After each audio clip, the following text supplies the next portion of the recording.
রবীন্দ্রনাথ বিশ্বকবি হলেও সব বাঙালির কাছে তিনি ঘরের লোক, এমনকি কোনো কোনো অবাঙালির কাছেও।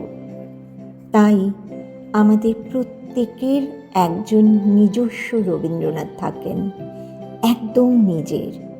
তাকে নিজের মতো করে পাই, ভাবি, গড়ে তুলি। এতটাই গভীর গোপন তিনি যে তাকে অন্যের সঙ্গে ভাগ করে নিতেও চাই না। তিনি তো নিভৃত প্রাণের দেবতা। রবীন্দ্রনাথের সঙ্গে আমার জীবনের অসম্ভব সুন্দর কতগুলো স্মৃতি জড়িয়ে আছে। আমার মা ছেলেবেলায় আমাকে ঘুম পাড়ানি গান শুনিয়ে ঘুম পাড়াতেন না, কবিতা বলতেন। অনেক বড় বড় কবিতা মায়ের কণ্ঠস্থ ছিল। তাই ওই ছেলেবেলাতেই রবীন্দ্রনাথ আমার রোমে রোমে, রক্তে, মজ্জায় একেবারে মিশে গিয়েছিলেন।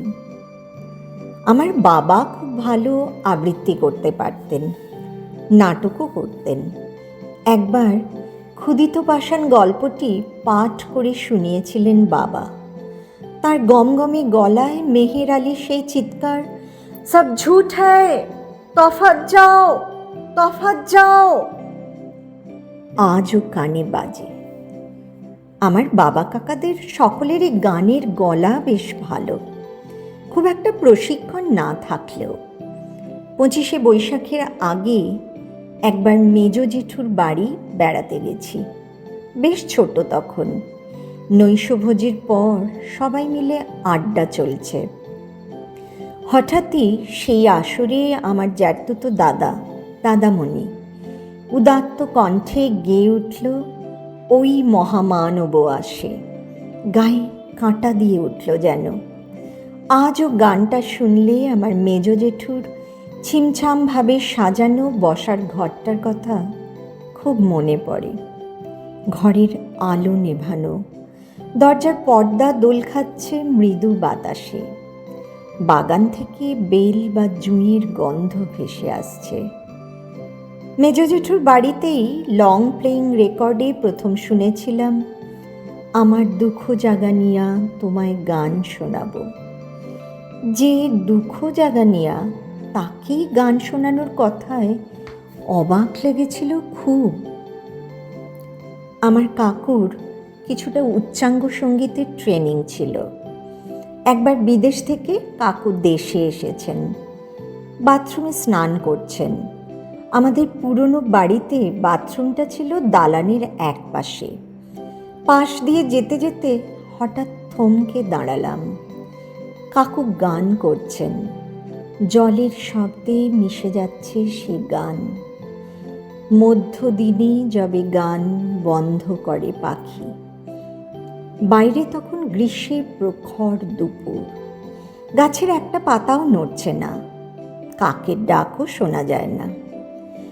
মনে হলো ওই গান, বাইরের প্রকৃতি আর দালানে থমকে দাঁড়ানো আমি যেন চিরকালের জন্য এক ছবির ফ্রেমে আটকে গেলাম। অনেক পরে ছাত্রীদের কিডসের sonnet, poetry of earth is never dead পড়াতে গিয়ে ঠিক একই রকম এক ছবির মুখোমুখি হয়েছিলাম। হ্যাঁ, ছবি ছাড়া আর কি? When all the birds are faint with the hot sun and hide in cooling trees, সেই একই ছবি, মধ্যদিনের যবে গান বন্ধ করে পাখি। সেই একই অনুভূতি। ছাত্রীদের বলতামও সে কথা। আমাদের প্রাণের কবি আর ইংল্যান্ডের রোম্যান্টিক কবি কেমন করে যেন এই ছবিটাতে জড়িয়ে মরিয়ে একাকার হয়ে গেলেন। পূর্ণচাঁদের মায়ায় গানটির সঙ্গে আবার জড়িয়ে আছে আমার সেজ মামার মোহনপুরের কোয়ার্টারের দক্ষিণের বারান্দা আর মামাতো দিদিদের রিনরিনে গলা।